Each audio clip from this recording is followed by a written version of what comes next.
Hi friends, പുതിയ വിശേഷങ്ങളിലേക്കായി എല്ലാവർക്കും സ്വാഗതം. അങ്ങനെ ചില പ്രധാനപ്പെട്ട കാര്യങ്ങൾ തീരുമാനിക്കുകയായി. അതായത് അഭിരാമിയാണെങ്കിൽ വലിയൊരു തെറ്റ് ചെയ്തതാണെന്ന് എല്ലാവർക്കും മനസ്സിലാവുന്നുണ്ടെങ്കിലും അവളെ എപ്പോഴും ശിവ മാത്രം സപ്പോർട്ട് ചെയ്യുന്നുമുണ്ട്. അഭിരാമി ചെയ്തത് വലിയ തെറ്റാണ്. കാരണം വർഷയ്ക്ക് കിട്ടിയ സമ്മാനം പോലും അവളാണെങ്കിൽ ഹൈഡാക്കി വെച്ചു.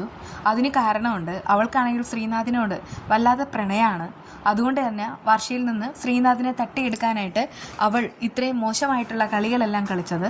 സത്യം എപ്പോഴായാലും വിജയിക്കും എന്ന് പറയുന്നത് പോലെ ഇവിടെയാണെങ്കിൽ വർഷ തന്നെയാണ് അവസാനം വിജയിക്കുന്നത്. ശ്രീനാഥ് അത്രമാത്രം വർഷ ഇഷ്ടപ്പെടുന്നതുകൊണ്ട് തന്നെയാണ് ആ ഒരു സമ്മാനം തിരികെ വർഷയുടെ കയ്യിലേക്ക് തന്നെ വരുന്നത്. ആ ഒരു സമ്മാനം, അതായത് ആ ഒരു സ്വർണ്ണ കോയിൻ അഭിരാമി കൊണ്ടുവന്ന് വർഷയുടെ കയ്യിലേക്ക് കൊടുക്കുന്നു. ശേഷം പറയുന്ന ഒരു കാര്യമുണ്ട്, ഈ സ്ത്രീയുടെ സ്നേഹവും സമ്മാനവും എല്ലാം വർഷയ്ക്ക് മാത്രം അധികാരപ്പെട്ടതാണ്, വർഷയുടെ അവകാശമാണ്. ഇത് ഞാനിങ്ങനെ തട്ടിത്തെറിപ്പിച്ചെടുക്കുന്നത് ഒട്ടും ശരിയായ കാര്യമല്ല. തനിക്കിത് ശ്രീനാഥ് തന്നു, താനിത് എപ്പോഴും തൻ്റെ ഹൃദയത്തോട് ചേർത്ത് വയ്ക്കുക. എന്തായാലും സ്നേഹം എന്ന് പറയുന്നത് ആരുടെയും കയ്യിൽ നിന്ന് നമുക്ക് പിടിച്ചു മേടിക്കാനായിട്ട് കഴിയില്ല. നമ്മൾ സ്നേഹിക്കുന്നവരല്ല, നമ്മളെ സ്നേഹിക്കുന്നവർക്കാണ് നമ്മൾ കൂടുതൽ ഇമ്പോർട്ടൻസ് കൊടുക്കേണ്ടത്. അങ്ങനെയൊക്കെ പറഞ്ഞിട്ട് ആൾ ഭയങ്കരമായിട്ട് കരയാണ്.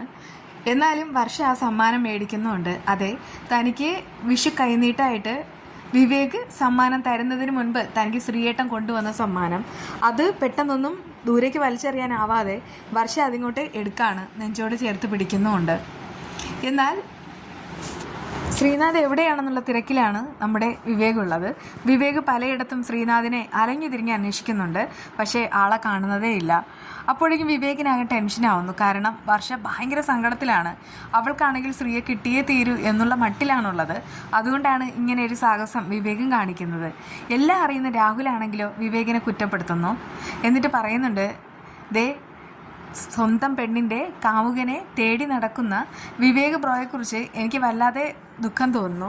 എന്തായാലും ഇപ്പോൾ ഈ കാണിക്കുന്നത് ഒട്ടും ശരിയായ കാര്യമല്ല. വിവേക് ബ്രോയുടെ പെണ്ണെന്ന് പറയുന്നത് വർഷയാണ്. വർഷയും ശ്രീനാഥും ഒരുമിച്ച് ജീവിക്കാൻ പറ്റില്ല. കാരണം അത് പഴയ ഒരു കമ്മിറ്റ്മെൻറ്റിൻ്റെ കാര്യമാണ്. അത് വർഷ മനഃപൂർവ്വം ബോധപൂർവം മറന്നു കളയേണ്ടതുമാണ്. അങ്ങനെ ശ്രീനാഥിന് അവളോട് സ്നേഹമുണ്ടെങ്കിലും വർഷയ്ക്കിപ്പോൾ യഥാർത്ഥത്തിൽ പ്രണയമുള്ളത് വിവേക് ബ്രോയോടാണ്. അതുകൊണ്ട് തന്നെ വർഷയെ സപ്പോർട്ട് ചെയ്ത് കൂടെ നിൽക്കുന്നത് ശരിയല്ല.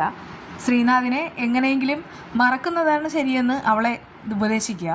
വിവേക് പറയുന്നുണ്ട്, എനിക്കതൊന്നും കഴിയില്ല. കാരണം വർഷ ആരെയാണോ സ്നേഹിക്കുന്നത് അവരെ തന്നെ കിട്ടട്ടെ എന്നാണ് ഞാനും ആഗ്രഹിക്കുന്നത്. അത് കേട്ടിട്ട് രാഹുലിന് ആകെ സങ്കടമാവാണ്. ഇതിനിടയ്ക്ക് മറ്റൊരു സംഭവ വികാസങ്ങൾ ഉണ്ടാവുന്നുണ്ട്. വസുന്ധരയോ മല്ലികയോട് സംസാരിക്കുകയാണ്. ഇതിനിടയ്ക്ക് വിവേക് വർഷയെ ജീവന തുല്യം സ്നേഹിക്കുന്നുണ്ടെങ്കിലും ശ്രീനാഥ് വന്നു എന്നറിയുമ്പോൾ ആ വസുന്ധരയുടെ മുഖഭാവം മാറുകയാണ്. അവർ ഒരുപാട് മാറിപ്പോയി. അവർ പറയുന്നുണ്ട്, ഇങ്ങനെ പോയാൽ ശരിയാവത്തില്ല. വർഷയും വിവേകുമായിട്ടുള്ള സകല ബന്ധങ്ങളും ഞാൻ അവസാനിപ്പിക്കാൻ പോവാണ്. ഇനി അവർ തമ്മിൽ കാണുക പോലും അരുത്. കാരണം എൻ്റെ മകൻ ഇവിടെ രണ്ടാം തരക്കാരനാണ്. ഒന്നുമില്ലെങ്കിലും വർഷ ഇപ്പോൾ ആ ശ്രീനാഥിനെ കുറേ കാലം കാത്തിരുന്നു. ശ്രീനാഥ് വന്നു. ഇവിടെയാണെങ്കിൽ ആരൊക്കെ ചേർന്ന് ചില കള്ളക്കളികൾ നടത്തിയിട്ടുമുണ്ട്. എൻ്റെ മകന് വർഷ ചേരില്ല, ശിവയാണ് ചേരുന്നത്. അത് ഞാൻ പലവട്ടം അവനോട് പറഞ്ഞതുമാണ്. ആ സമയത്ത് അതൊക്കെ കേട്ടിട്ട് മല്ലികയ്ക്ക് സന്തോഷമാവുന്നു. കാരണം അവളും സന്തോഷിക്കുന്നത് ഈ കുട്ടികൾ തമ്മിൽ തല്ലി പിരിയുന്നത് കാണാനാണ്. അതുകൊണ്ട് അവളൊരു റെയർ ഐറ്റം എന്ന് മാത്രമേ പറയാൻ കഴിയുകയുള്ളൂ.